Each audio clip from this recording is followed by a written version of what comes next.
Hello అండి. ఈ మధ్య కాలంలో మామూలుగా వింటూ ఉన్నాం కదా, ఏంటంటే బయట నుంచి కొనుక్కొచ్చుకున్న మసాలాలు వాడకూడదు అది ఇది అని చెప్పేసి.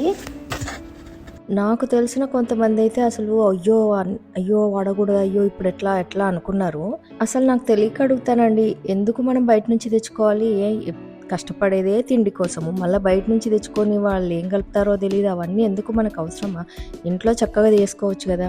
అన్నీ ఇంట్లో ఉండే ఐటమ్స్ తోటే మనం చేసుకోవచ్చు. ఏదైనా చాట్ మసాలా అయినా, పావ్ భాజీ మసాలా అయినా, గరం మసాలా అయినా, ఎనీ మసాలా మనం ఇంట్లో ఉండే వాటితోటే యూస్ చేసుకుంటాం.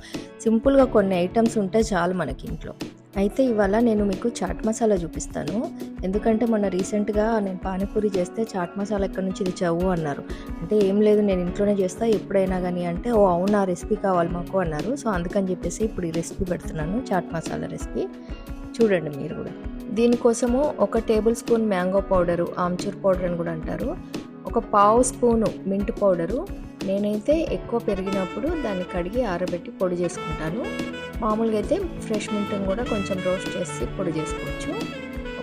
కొంచెం అంత ఒక 1-2 పించెస్ అంత ఇంగువ, పావు స్పూను డ్రై జింజర్ సొంటి పొడి, పావు స్పూను మిరియాల పొడి, చిల్లీ పౌడర్ కొంచెం ఒక 1/2 స్పూన్ తీసుకోవచ్చు, సాల్ట్ టేస్ట్కి సరిపడా, ధనియా పొడి కొంచెం ఒక పావు స్పూన్ అనుకోవచ్చు, జీరా పొడి మాత్రం 1 టేబుల్ స్పూన్ తీసుకోవచ్చు, ఆర్ 1/2 టేబుల్ స్పూన్ అయినా ఓకే.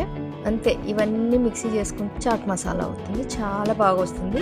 మన టేస్ట్ని బట్టి మనం కొంచెం మెజర్మెంట్స్ అటు ఇటు కూడా చేసుకోవచ్చు. కొంచెం మ్యాంగో పౌడర్ ఎక్కువ కలుపుకోవచ్చు. జీరా మ్యాంగో అయితే ఎక్కువ వేసుకుంటాం జనరల్గా. అంతే, simple and easy chaat masala ready.